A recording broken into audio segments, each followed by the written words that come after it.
ತೋರಿಕೆಗಾಗಿ ಯಾವತ್ತೂ ಒಳ್ಳೆಯವರಾಗಬೇಡಿ, ಏಕೆಂದರೆ ಕರ್ಮ ಅಂತರಾತ್ಮದ ರೂಪದಲ್ಲಿ ಎಲ್ಲವನ್ನೂ ನೋಡುತ್ತಿದೆ.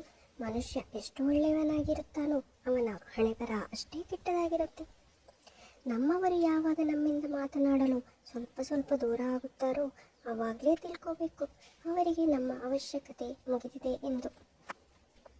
ಅಂಜಿ ಬದುಕಬೇಕಾಗಿರುವುದು ಭಗವಂತನಿಗೆ ಹೊರತು ಯಾರೋ ಎಲುಬಿಲ್ಲದ ನಾಲಗೆಯಿಂದ ನಮ್ಮ ಬಗ್ಗೆ ಕೆಟ್ಟದಾಗಿ ಮಾತನಾಡುತ್ತಾರೆ ಎಂಬ 4 ಜನರಿಗೆ ಅಲ್ಲ.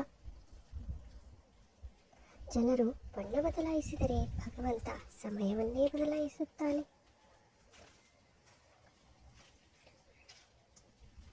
ನಾಯಿ ಮನೆ ಕಾಯುತ್ತೆ, ನಾಯಿಗೆ ಮನೆತನ ಕಾಯುತ್ತೆ. ಗರ್ವ ಮತ್ತು ಅಹಂ ಇವೆರಡೂ ಸತ್ಯವನ್ನು ಎಂದೂ ಸ್ವೀಕರಿಸುವುದಿಲ್ಲ.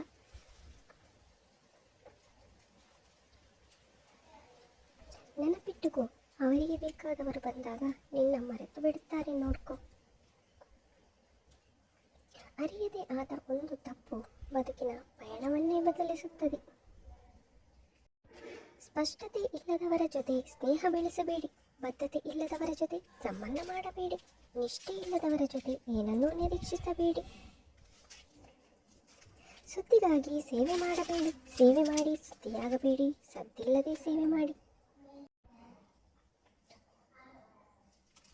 ನಿನ್ನಲ್ಲಿ ಒಳ್ಳೆಯ ಮನಸ್ಸಿದ್ದರೆ ಬೇರೆಯವರ ಶಾಪವೂ ಆಶೀರ್ವಾದವಾಗುತ್ತದೆ. ಸೇಡು ತೀರಿಸಿಕೊಳ್ಳಲು ಒದ್ದಾಡಬೇಡಿ, ಕರ್ಮಕ್ಕೆ ಆ ಅವಕಾಶವನ್ನು ಕೊಡಿ. ಕೆಲವೊಮ್ಮೆ ನೋವಾದಾಗ ಅಮ್ಮನ ಮೇಲೆ ರೇಗುತ್ತೀವಿ, ದೂರವಿದ್ದಾಗ ತಿಳಿಯೋದು ನಮ್ಮ ನೋವಿಗೆ ಸ್ಪಂದಿಸುವವಳು ಅವಳೆಂದು. ತಿನ್ನು ಎಂದು ಬಲವಂತ ಮಾಡಿದಾಗ ಕೋಪಗೊಳ್ಳುತ್ತೇವೆ, ಅವಳಿಲ್ಲದಿದ್ದಾಗಲೇ ಅನುಭವ ಆಗುವುದು ನಮ್ಮ ಹಸಿವು ಅರೆದವಳು ಅವಳೆಂದು.